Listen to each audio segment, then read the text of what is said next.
So a lot of people saw a certain heated debates, when a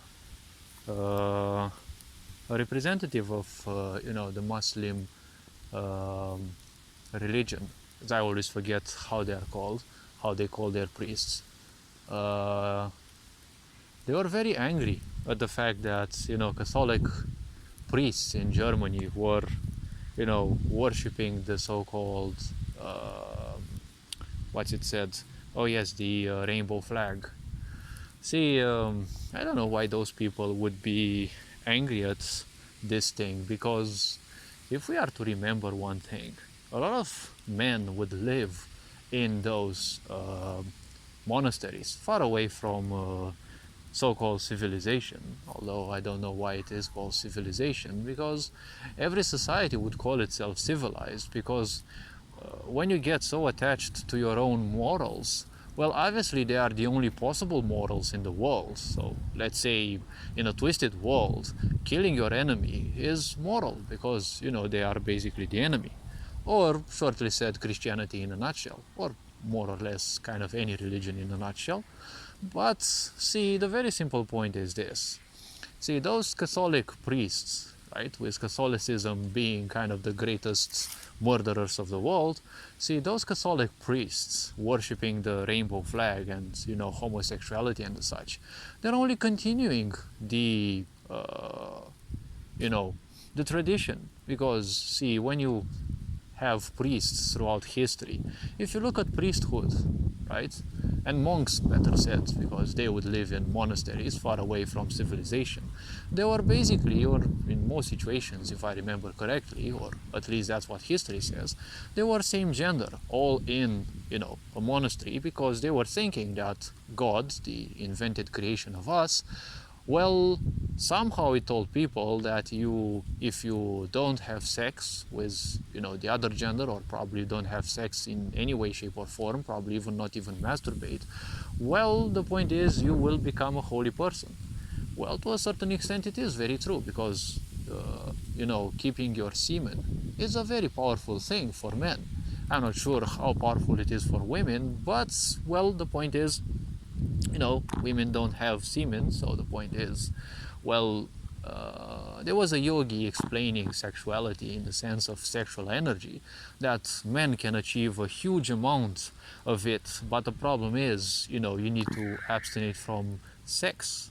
Women have somewhat of a constant sexual energy, hence why they don't get so tired anyways after, having sex even with several men. But this is not important here, because it can go in a very complex thing from here, and, there is a lot to debate and discuss on this. But the very simple point is, when you had ignorant people, also barely literate people, who didn't have any purpose, any reason to live whatsoever than just read some stupid books about an invented deity. See, the very simple point is, you're telling me that it would be a great surprise for you if they weren't ending up as homosexuals and doing the train fuck in the monastery, because, having sex is, if you remember this, a very natural thing, despite wokeness making it look as if, it's something bad because some bozos hate their life enough that, they don't like women because women can bear life, but, apparently they seem to like men who can bear life as well, but they hate their lives. So I don't want to understand the twisted, illogical existence they have, because, well, if something is illogical, then for a wise person it has no meaning, because meaning in general doesn't have much of a purpose for a wise person, other than realizing it is slavery to embrace meaning. And also fanatics are always slaves of meaning, but to a new level of apexhood.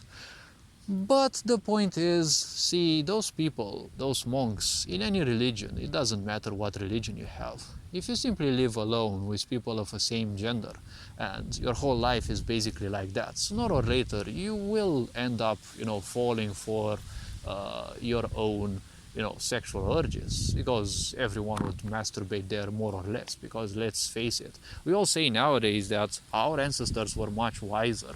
Well, one question I'd have is, if our ancestors were so wise, why is it that so many of those old tribes and countries aren't still today, right? Because of their wisdom? I think not, right? And you can't expect people in those monasteries. I'm going to talk about Christianity because I'm going to say that it is the same in, every other religion, but other people might, take it as an insult because, people who are fanatical about their religion will always believe that their people are holy by default. See, in my country, you need to do a university and, it's theology. You do it for 6 years, then you can become a priest. So someone who does a fucking faculty for 6 years, or college, whatever you want to call it, for 6 years, suddenly is holier than me.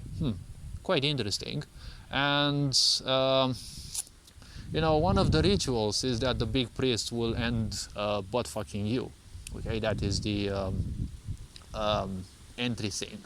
Don't ask me how I know that. I'm not a priest, nor have I been interested in priesthood, but expect a lot of these things in the so-called churches. I'm not sure about, Eastern churches and such, but I'm telling you that even on television, some of these few cases actually slipped through. But feel free to think that monks and such are actually very pure. And no, I'm not taking my inspiration and my reality from Pornhub and such, because the purpose of sites like that, their purpose is to simply simplify everything and make it look as if, let's say superficialize everything, much like woke culture. So if people are pissed that, the dim-witted priests of the Catholic Church in Germany, they are worshipping the rainbow flag, well, the point is they're only following the tradition because, a lot of people who end up in monasteries, they are typically ignorant. There's nothing much holy about them. And, they will end up falling to their carnal needs because a primitive is never far away from their carnal needs in the first place, right? So all this being said, hopefully this video raised a bit of awareness. Don't fall for, heated debates like this, okay? Because people who fall for their carnal necessities are literally everywhere, right? You can remember that everyone nowadays watches porn from time to time. Some people end up making, an obsession out of it. But the point is very simple. See, holiness is not given to you by a stupid book that people end up revering. Holiness is not given to you by some white-bearded fucker who stays up there somewhere in the so-called heavens and has nothing else to do but watch Earth TV and see what little Jimmy is doing and how many times you're wanking or whatever. And holiness is not given to you by some angels or saints. Madness definitely is. If you want to find the angels and gods, you'll definitely find them at the psychiatry ward. All you need is the right medicine, and surely you'll start dreaming all sorts of things. See, I don't hate religion necessarily. The point is, I simply don't find any need for it. Because the Bible, it says one thing, okay? It says, first of all, there was nothing, right? And then came physicality into the world. So how come you're such a dumb fuck to actually believe that if physicality didn't exist and creation came out of nothing, suddenly creation has a form? I mean, I don't understand, but neither have billions of people throughout religion's history, let's say, and throughout our history as humanity, because, as I said, people were illiterate back then. But obviously, we're convinced that those people back then, they were wiser than us. They believed in religion, we believe in religion, so definitely they weren't wiser than us. But I'm starting to think we are not wiser than them either. Just to be a douchebag as always. But see, hopefully this video raised a bit of awareness, and take care, enjoy life. There's no need to join struggles and such. People will get pissed for everything in these days, and that is the purpose of a sick society, to constantly guilt trip you and keep you pissed. This being said, have fun, enjoy life, because it's very short, and this being said, you are appreciated. Take care. Ferenc John Board signing out.